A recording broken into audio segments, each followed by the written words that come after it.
नमस्कार, आप देख रहे हैं खबर 24 एक्सप्रेस और मैं हूं आपके साथ लता। वाई श्रेणी की सुरक्षा के बावजूद पंजाब में मारे गए हिंदू नेता सुधीर सूरी, शक की सुई खालिस्तानियों पर। पंजाब के अमृतसर में शुक्रवार को दिन दहाड़े हिंदू नेता सुधीर सूरी की गोली मारकर हत्या कर दी गई। बावजूद वाई कैटेगरी की सुरक्षा मिलने के उन पर अमृतसर में गोपाल मंदिर के बाहर 5 गोलियां चला दी गई। बता दें कि सूरी की सुरक्षा में 15 पुलिसकर्मी और एक पायलट जिप्सी थी। साथ ही 5 पुलिसकर्मी उनके घर पर तैनात रहते थे। लेकिन बावजूद तगड़े तामझाम के हमलावर ने अपने खूनी इरादों को अंजाम दे ही दिया। अमृतसर के गोपाल मंदिर के बाहर लोगों के खंडित मूर्तियां रखने के कारण उन पर पैर पड़ रहे थे और उनके आसपास गंदगी इकट्ठा हो रही थी, जिसे देखते हुए सुधीर सूरी और उनके समर्थक मंदिर के बाहर गोपाल मंदिर मैनेजमेंट के खिलाफ प्रदर्शन कर रहे थे, जिस दौरान उन पर फायरिंग की गई, जिसके बाद उन्हें घायल हालत में प्राइवेट अस्पताल ले जाया गया, जहां उन्होंने दम तोड़ दिया। बता दें कि नेता की मौत के बाद हिंदू संगठनों ने पंजाब बंद करने की चेतावनी दी है। उनका यह आरोप है कि ये पहला मौका नहीं है जब किसी हिंदू नेता की हत्या की गई हो, बल्कि जब से आम आदमी पार्टी की सरकार पंजाब में बनी है, तब से लगातार हिंदुओं पर हमले हो रहे हैं। अब बात करें पुलिस कार्यवाही की, तो मौके पर आरोपी को गिरफ्तार कर लिया गया था। साथ ही उससे हत्या में इस्तेमाल की गई पिस्तौल भी बरामद कर ली गई थी। बता दें कि क्योंकि हमलावर की कार पर खालिस्तानियों का स्टिकर लगा था, तो शक की सुई फिलहाल खालिस्तानियों पर है। मगर इस शक का केवल एक कारण नहीं है, क्योंकि सुधीर सूरी अपने 2016 में दिए गए एक भाषण के कारण कहीं ना कहीं खालिस्तानियों के निशाने पर थे। उन्होंने कहा था कि अगर वो हमारे एक हिंदू को मारेंगे तो हम उनके 10 गिराएंगे। हालांकि डीजीपी गौरव यादव के अनुसार किसी को भी बिना जांच के हत्या का आरोपी नहीं बनाया जा सकता। उन्होंने कहा कि फिलहाल हत्या का केस दर्ज कर लिया गया है, मगर ये आतंकी घटना थी या कुछ और, इस बारे में अभी कुछ भी कहना ठीक नहीं होगा। कत्ल के पीछे कोई संगठन है या कोई साजिश रची गई है, इसकी जांच भी विस्तार में की जाएगी। साथ ही डीजीपी ने हत्या में इस्तेमाल हुई गन के बारे में बताया। उन्होंने कहा कि आरोपी संदीप सन्नी ने 32 बोर की लाइसेंसी पिस्तौल के साथ 5 गोलियां चलाई हैं, लेकिन सुधीर सूरी को कितनी गोली लगी है ये पोस्टमार्टम के बाद ही पता चलेगा। बता दें कि पूरे कांड में चौंका देने वाली बात ये है कि आरोपी की कार से महिला आयोग की चेयरपर्सन मनीषा गुलाटी के साथ कॉमेडियन भारती सिंह और राम रहीम की तस्वीरें बरामद की गई हैं। आम आदमी पार्टी ने गुजरात के मुख्यमंत्री पद के उम्मीदवार का ऐलान कर दिया है, जिसके बाद से सवाल बना हुआ है कि आखिर गुजरात में आपका फेस है कौन। आप संयोजक अरविंद केजरीवाल ने खुद ईसुदान गढ़वी के नाम का ऐलान किया है। बता दें कि गुजरात में भी पंजाब की तरह सीएम पद के उम्मीदवार के लिए सर्वे कराए गए थे, जिसमें गढ़वी को 73% वोट मिले। हालांकि पहले अटकल ये थी कि प्रदेश अध्यक्ष गोपाल इटालिया को सीएम पद उम्मीदवार बनाया जाएगा, मगर उनके पीएम मोदी और उनकी मां पर आपत्तिजनक बयान को लेकर ये कदम नहीं उठाया गया। मगर सवाल ये नहीं कि गोपाल इटालिया क्यों उम्मीदवार नहीं बने, बल्कि सवाल ये है कि आखिर ईसुदान गढ़वी है कौन। ईसुदान गढ़वी गढ़वी समाज से आते हैं, जिन्होंने पत्रकारिता से राजनीति में कदम रखा।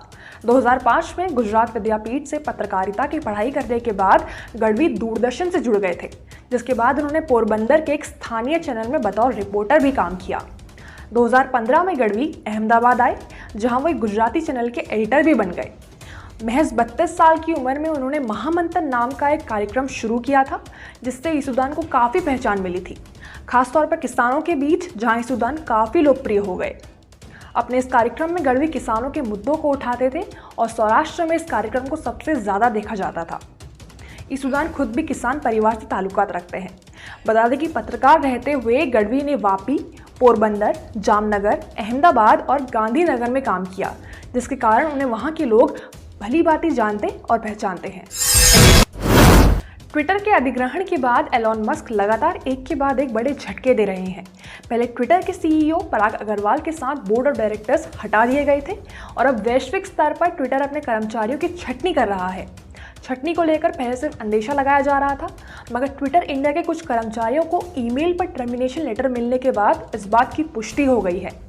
बता दें कि मस्क ने कंपनी के वैश्विक कार्यबल को कम करने के लिए बड़े पैमाने पर छटनी का कदम उठाया है। ट्विटर इंडिया के कर्मचारी ने पीटीआई भाषा को बताया कि छटनी शुरू हो चुकी है। मेरे कुछ सहयोगियों को इस बारे में ईमेल से सूचना मिली है। वहीं दूसरे सूत्र ने यह बताया कि छटनी ने भारतीय टीम के एक महत्वपूर्ण हिस्से को प्रभावित किया है। हालांकि अभी छटनी का पूरा ब्यौरा नहीं मिला है। दरअसल एलॉन मस्क के ट्विटर के अधिग्रहण से पहले ही इस तरह की चर्चा थी कि वो सोशल मीडिया कंपनी में कर्मचारियों की कटौती करेंगे। खबरें ये भी थी कि वो कर्मचारियों की कटौती लगभग 75% तक कर सकते हैं। पाकिस्तान के पूर्व पीएम इमरान ने लगाए वर्तमान पीएम शहबाज शरीफ पर संगीन आरोप। इमरान खान के कंटेनर पर फायरिंग के बाद से पूरे देश में उथल पुथल मची हुई है।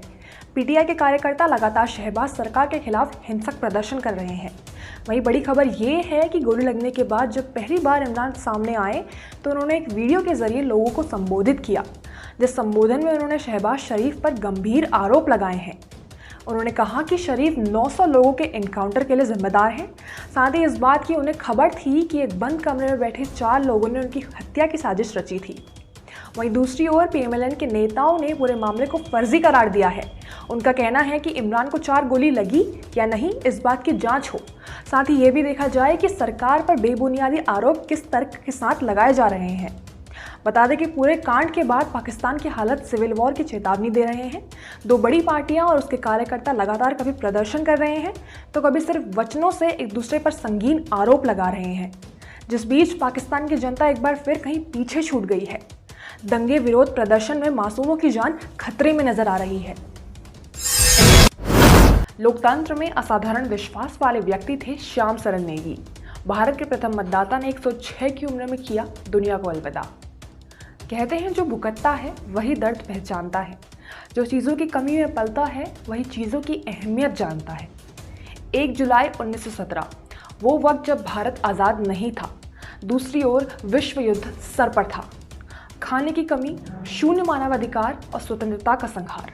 जिसने ये सब देखा हो वो इन सब की अहमियत को तवज्जो कैसे नहीं देगा, जिंदगी से ऊपर उस लोकतंत्र को कैसे नहीं मानेगा।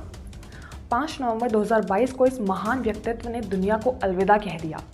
देश के पहले मतदाता श्याम सरन नेगी का 106 की उम्र में 34वीं बार और आखिरी बार वोट डालने के बाद निधन हो गया। उन्होंने आज़ादी से पहले का भारत भी देखा और आज़ादी के बाद का समय भी जिया है। वो आज़ादी का महत्व जानते थे, इसीलिए प्राण जाने तक लोकतंत्र पर अपना असाधारण विश्वास दिखाकर गए। उनके निधन पर पीएम मोदी, प्रियंका गांधी, राहुल गांधी, कांग्रेस अध्यक्ष मल्लिकार्जुन खड़गे, सीएम जयराम ठाकुर समेत बड़े बड़े राजनेताओं ने दुख जताया है। सुंदरनगर में अपनी रैली के दौरान पीएम मोदी ने कहा कि श्याम सरन नेगी की मृत्यु के बारे में उन्हें सुबह नई दिल्ली से सुंदरनगर आते वक्त पता चला। श्याम एक असाधारण इंसान थे जिन्होंने अपने जीवन में 30 से अधिक बार मतदान दिया था और अभी कुछ दिनों पहले ही हिमाचल प्रदेश चुनाव के लिए पोस्टल बैलेट के जरिए अपना वोट डाला था। पीएम मोदी ने आगे श्याम सरन नेगी को देश के युवाओं के लिए प्रेरणा का स्रोत बताया और उन्हें श्रद्धांजलि देते हुए अपना सर झुकाया। वहीं हिमाचल के मुख्यमंत्री जयराम ठाकुर ने श्याम के निधन पर शोक जताते हुए ट्विटर पर ट्वीट किया कि श्याम सरन नेगी ने अपने कर्तव्य का पालन करते हुए 2 नवंबर को 34वीं बार पोस्टल बैलेट के जरिए वोट डाला था, जो विचार कहीं ना कहीं मुझे हमेशा भावुक कर देगा। दूसरी ओर राहुल गांधी, प्रियंका गांधी, कांग्रेस अध्यक्ष मल्लिकार्जुन खड़गे समेत बड़े राजनेताओं ने ट्विटर पर इस निधन के समाचार पर शोक जताया। वाकई में श्याम सरन नेगी एक असाधारण व्यक्ति थे जिन्होंने एक दशक जीने के बावजूद भी ना ही अपना अटूट विश्वास टूटने दिया, बल्कि अंत तक देश के युवाओं के लिए प्रेरणा का स्रोत बने रहे। टाटा सन्स के पूर्व चेयरमैन साइरस मिस्त्री की मौत ने एक नया रुख ले लिया है। 4 सितंबर को गुजरात से महाराष्ट्र लौटने के दौरान हुई कार दुर्घटना में उनकी मौत हो गई थी, जिसके बाद अब यानी 2 महीने बाद मामले में आरोपी के तहत एफआईआर दर्ज की गई है। दुर्घटना के दौरान कार चला रही डॉक्टर अनाहिता पंडोले के खिलाफ कासा पुलिस ने धारा 304A, 269, 336, 338 के तहत साइरस मिस्त्री की मौत का मामला दर्ज किया है। बता दें कि दुर्घटना के वक्त कार में 4 लोग थे, जिनमें ड्राइवर सीट पर डॉक्टर अनाहिता पंडोले थी, उनकी बगल की सीट में पति डेरियस पंडोले और पीछे की 2 सीटों पर खुद साइरस और डेरियस के भाई जहांगीर पंडोले थे। दुर्घटना में साइरस और जहांगीर की मौत हो गई, जबकि डेरियस और अनाहिता बुरी तरह से घायल हो गए थे। डेरियस पिछले महीने के अंत में मुंबई के अस्पताल से डिस्चार्ज हुए थे, जिसके बाद पुलिस ने उन्हीं के बयान पर आधारित अनाहिता के खिलाफ मामला दर्ज किया है। उन्होंने बताया कि दुर्घटना के वक्त उनकी पत्नी डॉक्टर अनाहिता कार चला रही थी और ये सब लोग मर्सिडीज बेंज कार में सवार होकर गुजरात से महाराष्ट्र लौट रहे थे। सूर्य नदी के पुल के पास अनाहिता तीसरी लेन में कार चला रही थी, लेकिन सड़क संकरी होने के कारण उनकी पत्नी लेन नहीं बदल सकी, कासा पुलिस को डेरियस ने आगे बताया कि पूरा हादसा लेन ना बदल पाने के कारण हुआ, जिस कारण पुल पर बनी रेलिंग से कार की जोरदार टक्कर हो गई थी। टक्कर इतनी जोरदार थी कि मर्सिडीज के सभी एयरबैग खुल गए थे, लेकिन बावजूद उसके साइरस मिस्त्री और जहांगीर पंडोले की मौके पर मौत हो गई थी। दिल्ली, देश की राजधानी, AQI में सर्वोपरि, यमुना की गंदगी और कूड़े से घिरी। इन सभी बुराइयों के बीच अगर दिल्ली कहीं से सुधरी है तो वो दिल्ली की मेट्रो लाइंस हैं। दिल्ली में मेट्रो स्टेशंस का विकास लगातार गगनचुंबी स्तर पर है, लेकिन क्या इंफ्रास्ट्रक्चर बना देना ही विकास है? उसका ध्यान रखना या उसका सही संचालन क्या विकास के दायरे में नहीं आता? पिछले एक हफ्ते से मालवीय नगर मेट्रो स्टेशन का वीडियो काफ़ी वायरल हो रहा है।